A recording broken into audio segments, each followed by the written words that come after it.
Hi everyone, it's time for November's Coloured Pencil Challenge set by Coloured Pencil magazine.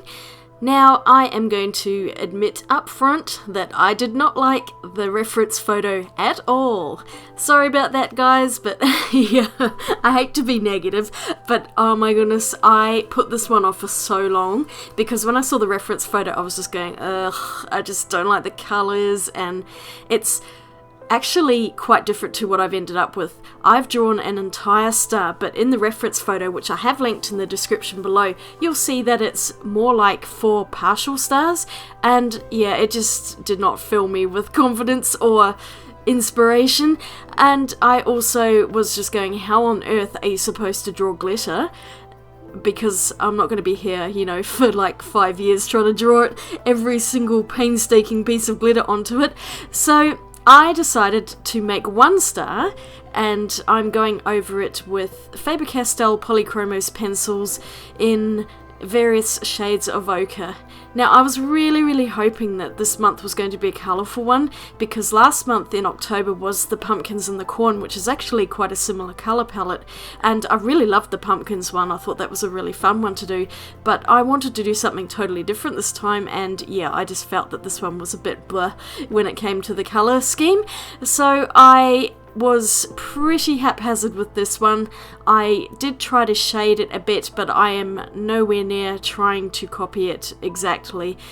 I actually came to the decision while doing this one that I think once I've finished this year's worth of challenges, I think there's 1, possibly 2 more, I think, going into January, I am actually going to call it quits on doing the Coloured Pencil magazine challenges. Not because the pictures are necessarily bad, it's just that I find that if I particularly don't want to do a picture that's been set, then it's really hard to stay motivated, and so I thought instead that I will start doing my own pictures of my own choice, and I plan on doing maybe a few more portraits and some far more colourful pieces. And I was also thinking I might like to do some more pieces that include a bit more mixed media, so not necessarily just colour pencil, but maybe some watercolour in the background or other things like that. I'm totally going to change things up for next year, but in the meantime, here I am doing this lovely Christmas star. I would have also have preferred this one to be actually in December,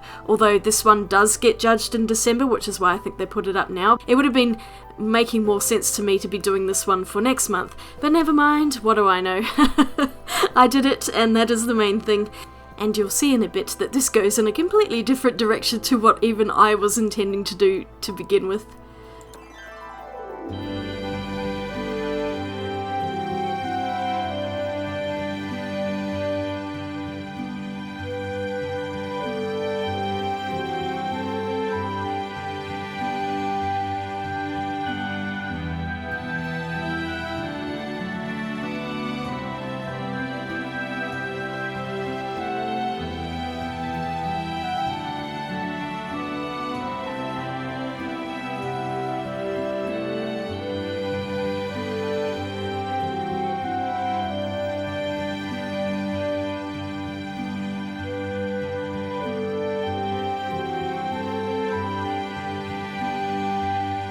So of course I decided I was going to put a background in, and I actually took a scan of the star before I did the background, just in case it was a total mess. And then I pretty much just went to town with some water-soluble pencils. These are Caran d'Ache Museum Aquarels. They had some pretty looking dark blues, and I thought that they would be really cool for the background. Now, unfortunately, the paper I decided to use is actually drawing paper, not watercolour paper, so it is not great for putting water onto, but by this stage I just figured, what have I got to lose?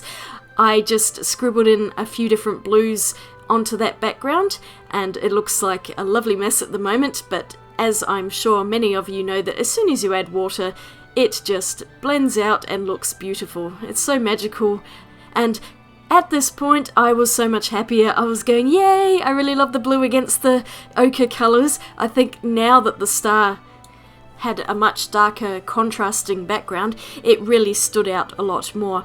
Although the shadowed parts of the star underneath look a bit funny now, but I did try to correct that later on. the pencil worked out quite well, although on the outside here you could see it went patchy very quickly, and that is entirely to do with the paper, not the pencils themselves.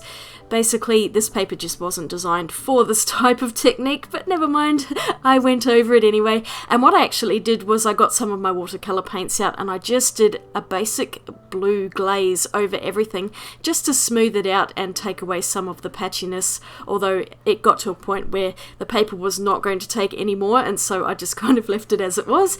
And I went over the inner parts again with some darker phthalo blue red shade, and I think that really brought the whole thing together. Now, I still wasn't quite satisfied, so something else happened, and when all else fails, glitter! So I decided that because the star in the reference is glittery, I was going to use some lovely glitter glue over the top, and I think this made a huge improvement, and I really like it now. Okay, it's nothing like the picture that we were supposed to draw, but whatever. I think mine's better, to be honest. And I had so much fun using these little glitter glues that I've had lying around for ages and I haven't had a chance to use yet. And I think that the ones inside the bottles are so much better for the environment because you haven't got pieces of glitter flying everywhere.